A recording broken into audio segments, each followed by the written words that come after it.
16वें वित्त आयोग की सिफारिशों का गहन विश्लेषण केंद्र राज्य वित्तीय संबंधों में सहकारी संघवाद और प्रदर्शनाधारित प्रोत्साहन के बीच एक सूक्ष्म संतुलन को उजागर करता है।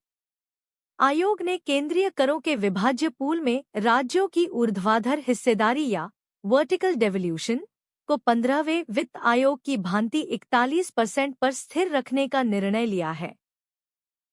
यह स्थिरता केंद्र की राजकोषीय आवश्यकताओं और राज्यों की वित्तीय स्वायत्तता को बनाए रखने का एक रणनीतिक प्रयास है, जिसका अर्थ है कि उपकर और सरचार्ज को छोड़कर केंद्र के प्रत्येक 100 रुपये के राजस्व में से 41 रुपये राज्यों को हस्तांतरित किए जाएंगे।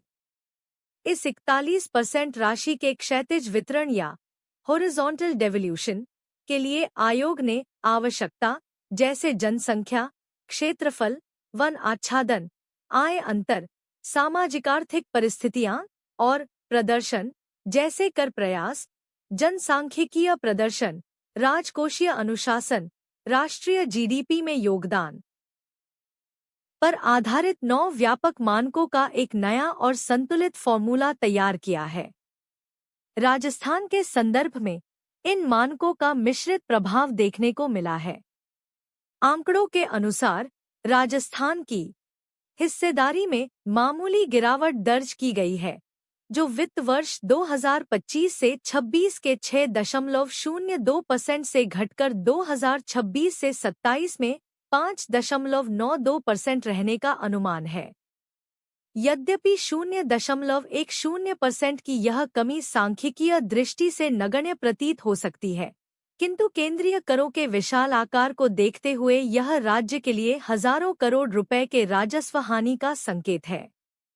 इस गिरावट का संभावित कारण कर प्रयास या टैक्स एफर्ट में राज्य का अपेक्षित प्रदर्शन न कर पाना या जनसांख्यिकीय प्रदर्शन में अन्य राज्यों की तुलना में पिछड़ना हो सकता है।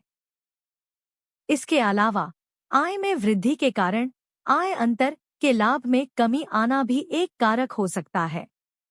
इसके बावजूद क्षेत्रफल मानक में सर्वाधिक भारांक प्राप्त करने के कारण राजस्थान देश के शीर्ष लाभार्थी राज्यों जैसे यूपी और बिहार के बाद में बना हुआ है।